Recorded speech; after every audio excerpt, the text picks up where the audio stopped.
아이와 대화가 잘 안 된다. 그렇게 말씀하시는 분이 계십니다. 특히 아이들이 티네이저가 되면서 대화가 점점 힘들어지고 아이가 항상 방에만 처박혀 있고 또 밥 먹을 때도 아무 말도 안 하고 또 무슨 말 하려고 하면은 짜증내고 이제 그런 경우들이 사실 많이 있죠.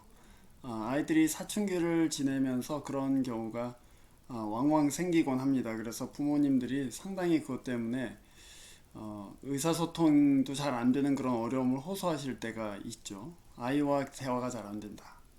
근데 여러분, 그것이 티네이저 때만 그런 것이 아닙니다. 사실은 어, 부모와 자식 간의 관계가 별로 좋지 않을 경우에는 어른이 돼서도 대화가 잘 안 되는 경우가 상당히 많습니다.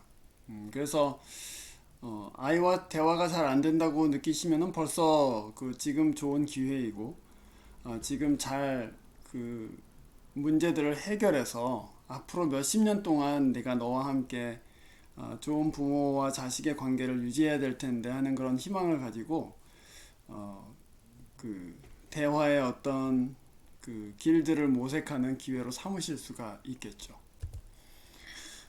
근데 제가 처음 묻고 싶은 질문은 바로 이것입니다. 왜 대화하려고 하십니까?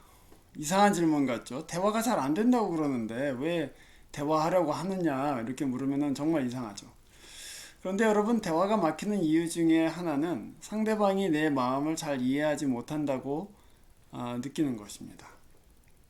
한번 이렇게 생각을 해보시죠. 나는 대화가 안 된다고 생각하는데 내 아이의 입장에서는 대화를 하고 싶겠는가? 그렇게 한번 생각을 해보세요. 그럼 도움이 좀 될 겁니다. 나는 대화가 막혔다고 생각하는데 아이의 입장에서 과연 나랑 대화하는 게 좋을까? 이 사람의 관계라는 게 도덕적으로 이러이러해야 된다고 하고 강요할 수는 없는 것입니다. 자식과 부모 사이에는 네가 내 자식이니까 내 말을 들어야 돼.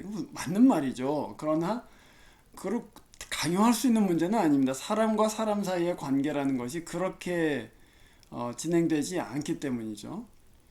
그래서 아이와 대화하려는 목적은 사실은 소통을 하기 위한 것이죠. 마음이 연결되고 이해되는 것이 내 말을 듣는가 듣지 않는가보다 훨씬 더 중요한 문제입니다. 그래서 내가 왜 대화하려고 하는가 하는 문제를 한번 생각해 보시고 그것이 아이의 마음과 내 마음이 연결되는데 우선적인 목적이 있는가 그걸 한번 생각해 보셨으면 좋겠습니다. 특별히 아이의 관점에서 아빠나 엄마하고 대화하는 것이 그 아이에게는 좋겠는가 또 즐거운 일이겠는가를 한번 생각해 보세요.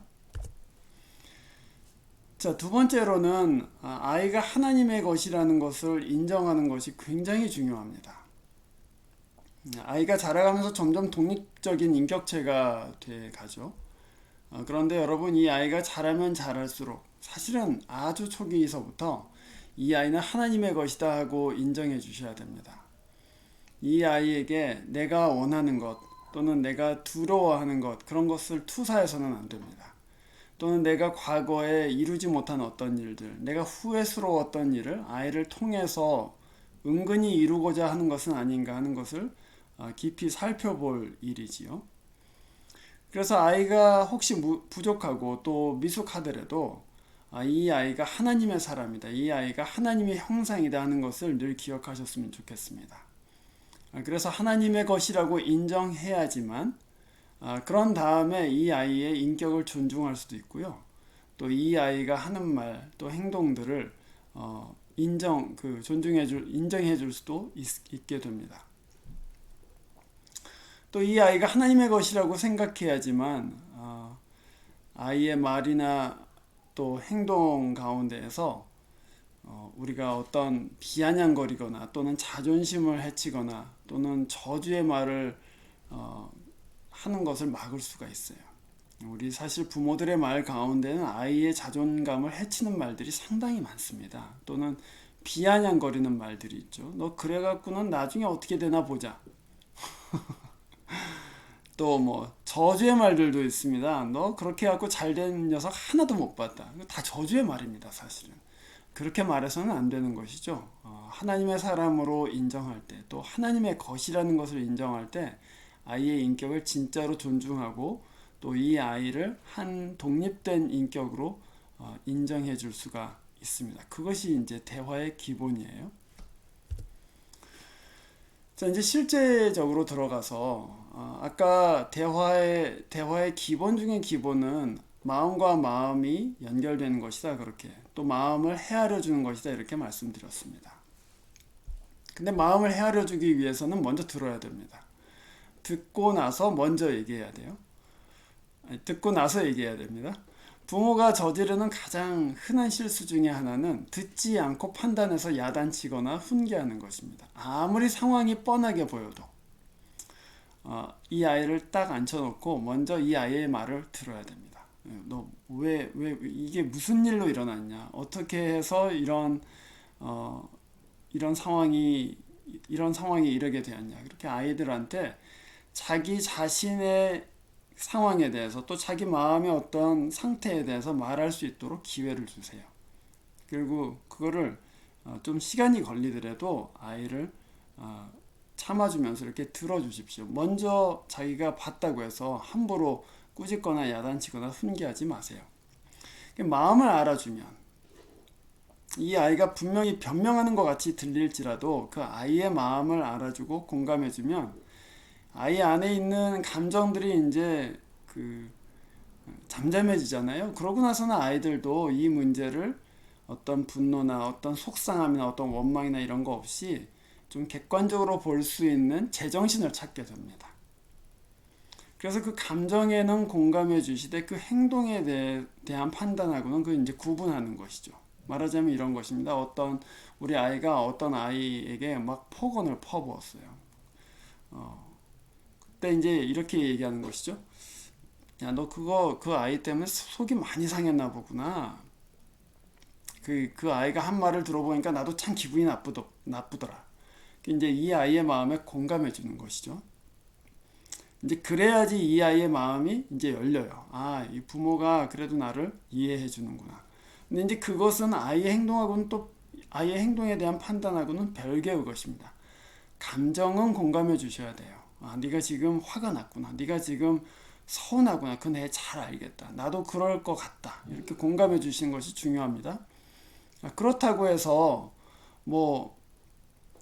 그 아이가 한 말을 정당화시키는 것은 물론 아니죠. 그거를 바로 야단치셔서 치시거나 그래서는 안 되지만 네가 참 속상했겠다. 그래도 그 친구에게 너무 심하게 말한 것 같아. 이렇게 말하실 수 있어요. 아이의 감정은 공감해 주시지만 아이의 행동에 대해서는 한번 다시 생각해 보면 어떨까 하고 그 정도로만 얘기해도 아이는 자기의 마음이 정리된 다음에 얼마든지 그것을 다시 찾아가서 고칠 수 있는 여유가 생깁니다. 만약에 근데 그 아이의 감정을 아무도 알아주지 않으면 그 아이는 자기 안에 갇히게 돼요. 자기의 분노가 쌓이기 시작하면 합리적인 판단도 또 성찰도 불가능하게 됩니다. 그래서 아이의 마음을 부모님들이 먼저 공감해주고 인정해주는 것이 굉장히 중요합니다. 자, 그 다음에는 부모와 아이가 얘기를 하다 보면은 아이는 마음이 잘 통하지 않는 것 같기 때문에 막 일방적으로 대화를 차단해 버리거나 그런 경우가 생깁니다. 또는 막 반항을 하거나 또는 엄마 아빠한테 막 험한 말을 할 때도 있죠. 그러면 이제 분노가 부모 안에도 이제 생기는 거잖아요. 그런데 여러분, 아이가 어떤 그 심한 말을 하거나 또는 불량한 행동 또는 거슬리는 행동을 해서 여러분 안에 분노가 쌓이시면은 그 분노가 사실 자칫 잘못하면 폭언이나 폭력으로 이어집니다. 그래서 그 분노가 내 안에 생기는 것이 감지되시거든 바로 타임아웃을 하십시오. 그러니까 거기선 더 이상 얘기를 하시면 안 돼요. 거기선 더 이상 무슨 일을 진행하시는 것보다는 여러분이 절제할 수 없다면 그러면 그 자리에서 잠깐 물러서셔야 됩니다. 지금 우리가 너무 흥분한 것 같으니까 조금 이따 얘기하자. 이렇게 현명하게 한 발 물러서세요. 그리고 여러분의 마음을 다스리고 아이도 마음이 조금 누그러진 다음에 다시 말하면 됩니다. 그걸 너무 급하게 그 자리에서 무슨 그 문제의 뿌리를 뽑아버리겠다 이렇게 해갖고 접근하시면은 서로 간의 분노 때문에 엉망진창이 될 때가 많죠. 우리 하나님도 노하기를 더디하시는 하나님이시라고 그랬습니다. 당연히 하나님의 자녀인 우리도 노하기를 더디하는 것이 마땅하겠죠. 그래서 그 분노가 났을 때 잘 다스려야 된다는 것, 그거 제가 말씀드립니다. 자, 아이는 부모가 분노를 다스리기 시작하면 그걸 보고 배워요. 그 아이의 마음에 분노가 있는 것이 보이시잖아요. 그러면은 그걸 풀어주세요. 아이의 마음 속에 분노가 있으면요, 제대로 대화가 되지 않습니다. 그런데 그 분노는 누군가는 풀어주는 것이 중요합니다. 부모가 할 수 있는 일들이 그런 것들입니다, 사실. 아이한테서 어떤 문제가 생겨서 그것을 훈계하다가 아이가 이제 화가 난단 말이에요. 또는 어떤 문제 때문에 아이의 마음이 심하게 상처를 받는다거나 이제 그렇습니다.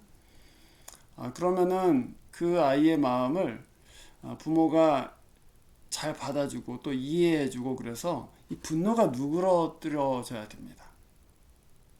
혹시 그것이 나로 인해서 분노가 생긴 것이라면 뭐 내가 100% 잘못한 것이 아니라 할지라도, 내가 뭐 조금 뭐 어떤 말 때문에 아이가 분노가 생겼지만 사실은 아이가 진짜 잘못한 것이라고 할지라도 부모에게는 그런 어떤 섬김이 필요합니다. 내가 그런 부분은 내가 잘못했다. 내가 그런 말 해서는 안 됐는데 너의 마음을 상하게 했구나. 그렇게 솔직하게 부모가 자신의 잘못을 한번 시인해 보세요. 또한 화를 내지 마시고, 아빠가 보기에는 네 이런 행동은 그건 잘못인 것 같다, 이렇게 말씀해 주세요. 그걸 화내면서 말하는 것보다는 오히려 아주 캄하게 그 분노를 다 제거한 다음에, 근데 아빠가 보기에 그거는 분명히 잘못된 일이 맞는 것 같다, 이렇게 말씀하시면은 아이들이 의외로 그것을 훨씬 더 깊이 받아들일 수가 있습니다. 그래서 여러분, 부모 입장에서 아이를 섬길 수 있는 방법이 그런 것들입니다. 아이가 분노로 인해서 또는 어떤 마음의 큰 상처로 인해서 어쩌지를 못하고 있을 때 그 마음을 풀어주고, 또는 부모로 인한 것이라면은 그것을 잘못을 시인하고 아이가 다시금 자기의 성에서 갇히지 않고 나올 수 있도록 문을 열어줄 수 있는 역할을 하는 것이죠. 그러면서 이제 대화가 진전되기 시작하는 것입니다. 또 하나의 좀 어떻게 생각하면 실제적인 조언인데요. 여러분, 우리가 가족들이 점점 바빠지기 때문에 가족들이 모여서 유일하게 대화할 수 있는 시간이 밥 먹는 시간입니다. 그렇죠? 그런데 그 시간에는 부모님들이 마음이 급하잖아요. 가뜩이나 대화할 시간이 없으니까 그때 하고 싶은 얘기를 다 해요. 뭐 너 과제는 했냐, 뭐 너 이거 했냐, 저거 했냐, 뭐 그다음에 너 이러면 안 된다, 뭐 앞으로 뭐가 될래, 그런 얘기들을 밥 먹는데 막 쏟아낸단 말이죠. 여러분 한번 아이의 입장에서 생각해 보세요. 다른 형제들 앞에서, 형제가 여러 명 있다면 그 다른 형제들 앞에서 말하자면 야단 맞는 거나 다름없는 건데 밥 먹고 싶겠습니까? 대화하고 싶을까요? 대화하기 싫어요, 사실은. 그러니까 사실은 밥 먹을 때는 칭찬하는 시간으로 한번 바꿔보십시오. 밥 먹을 땐 무조건 칭찬하겠다. 여러분, 가족이 점점 유일하게 모이는 시간이 밥 먹는 시간이라면 그 시간은 어떻게 생각하면 거룩한 시간입니다. 서로 우리가 가족이라는 걸 확인하는 시간이잖아요. 그때는 훈계하거나 무슨 뭐 숙제를 챙기거나 하는 것보다는 무조건 칭찬해 주세요. 밥 먹는 시간이 즐겁게. 그러면 우리가 다른 시간은 몰라도 밥 먹는 시간은 즐겁다 그러고서는 같이 모이는 시간은 최소한 즐겁고 거룩한 시간으로 만드는 것이 중요하죠. 중요한 얘기는 거기서 하지 마세요. 중요한 얘기는 아이의 방에서 하십시오. 저는 특별히 안방으로 오라고 하는 것도 별로 좋지 않다고 생각합니다. 중요한 얘기는 부모님이 아이의 방으로 가서 아이의 홈구장으로 가서 아이가 제일 정서적으로 안정감을 느끼는 곳에 가서 거기서 눈높이를 맞추고 얘기하는 것이 좋습니다. 그러면은 아이가 존중받는다는 느낌을 받을 것이고, 밥 먹는 시간이 우리에겐 좋은 시간이라고 느낄 거예요. 그러면서 이제 최소한 가족이 모이는 시간이 좋다 하는 그런 어떤 기초가 생기게 되죠. 그게 굉장히 저는 중요하다고 봅니다. 자, 이 일, 아이와 대화를 회복하는 일은 사실은 그렇게 쉬운 일은 아닙니다. 특별히 티네이지 그 나이로 들어가면은 이 아이들에게는 가족이 별로 그렇게 중요하지 않게 느껴질 때가 있어요. 그래서 부모는 사실은 아이를 위해서 기도해야 됩니다. 쉽지 않기 때문에 자기 자신이 바뀌는 것도 쉽지 않고 아이를 바꾸는 것도 쉽지가 않아요. 그래서 기도할 수밖에 없죠. 그런데 하나님께서는 믿음의 가정을 반드시 복되게 하십니다. 그거를 믿으세요. 그 약속을 믿고 오랫동안 기다리시면서 아이를 위해서 또 자기 자신을 위해서 기도하십시오. 제가 좋은 부모가 되도록 하나님이 저를 통해서 이 아이에게 복을 주시도록 그렇게 축복의 통로가 되는 부모가 되도록 기도하십시오. 그러면 반드시 하나님께서 여러분의 기도에 응답하실 것입니다. 또 이 아이를 내 소원에 의해서만 이끌어가도록 그렇게 기도하지 마시고 하나님의 의도가 무엇입니까? 하나님의 뜻이 이루어지게 해주십시오. 하나님을 섬기는 사람이 되게 해주십시오. 또 믿음의 사람이 되게 해주십시오. 그렇게 하나님의 뜻과 영광을 위해서 기도하십시오. 그러면은 하나님께서 여러분을 통해서 이 아이의 삶에 역사하시는 것이 보이기 시작하실 것입니다. 자, 마지막으로 부모가 변하면 아이는 돌아옵니다. 저는 그걸 아주 굳게 믿고 있습니다. 부모가 변하면 아이들은 돌아온다. 여러분도 다 경험하셨죠? 부모는 결국 아이들에게는 돌아가서 의지하고 싶은 곳입니다. 뭐 청년의 때는 안 그럴 수 있어요. 그러나 나이가 들면 들수록 부모님은 의지하고 싶은 분이고 또 우리 부모님은 연어가 그 고향으로 돌아가잖아요. 회귀하잖아요. 회귀 본능이 있습니다. 아이들한테도 분명히 있어요. 부모는 아이들이 결국에는 돌아가고 의지하고 싶은 곳이에요. 그래서 부모가 변하면, 부모가 그 대화가 되는 분으로 변하면, 부모가 내 마음을 알아주는 부모가 되면 아이는 반드시 돌아옵니다. 그래서 희망을 잃지 마세요. 여러분 믿음 안에서 하나님을 붙들고 씨름하고 그리고 하나님의 성품을 내가 담게 해달라고, 그래서 이 아이를 존중하고 또 정말 예수님처럼 사랑할 수 있게 해달라고 그렇게 기도하시면서 분노를 참기도 하고 또 아이의 마음을 풀어주기도 하고 아이를 인정해주고 또 아이가 부족한 것 같지만 격려해주고 희망을 넣어주고 하다 보면 이 아이들은 반드시 돌아옵니다.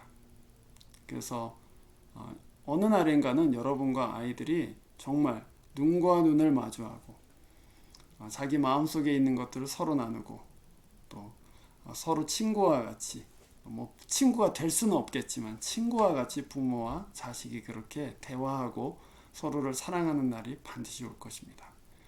이거를 잊지 마세요. 주님은 신자의 가정을 반드시 복되게 하십니다. 여러분이 변하면, 여러분이 예수 안에서 성결케 되고 또 사랑이 충만해지고 소망이 충만한 사람이 되면 아이들은 반드시 돌아옵니다. 여러분에게로만 돌아오는 것이 아니고 사실은 여러분 안에 있는 그 하나님, 그분께로 아이들은 돌아오게 될 것입니다. 자, 이제 다음 주일에는 또 새로운 질문을 여러분과 함께 나눠보도록 하겠습니다. 혹시 이 문제에 대해서 조금 더 추가적인 설명이나 또 그 고민이 있으신 분들은 제게 메시지 보내주시거나 이메일 보내주십시오. 감사합니다.